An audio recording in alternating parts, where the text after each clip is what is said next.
it's a it's a shocking response really for anyone in responsibility of managing this infrastructure to put pen to paper and say what they've said back to us there from the TII, effectively just washing their hands of it, saying that due to funding constraints it's not possible to progress, and that there's many other competing demands for resources. So we know there's competing demands, but there's common sense around what's a must be tackled issue that's on the agenda for the last 25 years. So to be putting their hands in the air saying that it's not on the table and we don't have the money, that's not good enough. Like this, we all know these projects, they work in a phased basis. So the first stage is to simply get the plans and designs and that kind of piece on it. It's not even a question about the cost of fixing the problem. It's actually putting the initial allocation, which I had called for, was to recommence funding towards development planning. And then at a minimum, that's what has to happen here, that the project be brought back to life,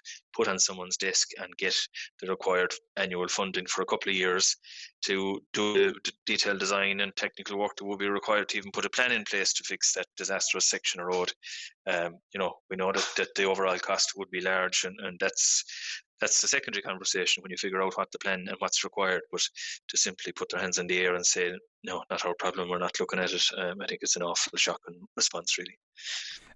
And one part of this response that stands out is the mention of competing demands for resources. And I'm sure that the TII could weigh this up against other projects and maybe even other national secondary roads and say that on a general daily basis others might get more traffic. But when you consider that section of road, it will be the main artery for the Walker Cup in Lahinch later this year. The Irish Open, I'm sure, will be on Lahinch again, or another major golf tournament will be there again. It's also the main route that most people are going to get to the Cliffs of Moher, and that's just one of many tourist attractions up there.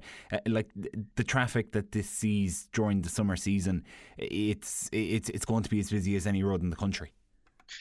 Yeah, look, the TII are just one arm of the state, but the state in another guise. We were at a great event yesterday evening around Clare tourism, but you have Fáil Ireland actively out there trying to promote tourism in the country, promote inward traffic to Ireland, and their primary selling point is that picture of the Cliffs of Moher, and that's bringing, thankfully, it's a huge success story in many respects in North Clare, but it's bringing 1.5 million people plus every year. They're delivering a huge economic return for the country. That's whether they're staying in beds in Dublin or Galway or Ennis or Kilkee. There's a huge economic drive, and it's a big part of our national economy. But they need to get to the Cliffs of Moher, and to do that they have to travel the N85. So there's a responsibility on the TII. Other agencies should be brought to bear upon the TII to make this point as well, that it's an embarrassing element of the visitor's journey to that huge attraction. But that's only one part of it. That's a visitor, that's once in a lifetime journey. It's what about the people that have to travel that road daily? There's huge numbers of people travelling both directions, whether going to Ennis to work or coming to West Clare or coming to North Clare. It's a significant artery in the county, and it is, in my mind, the worst section of National Secondary Road in Clare.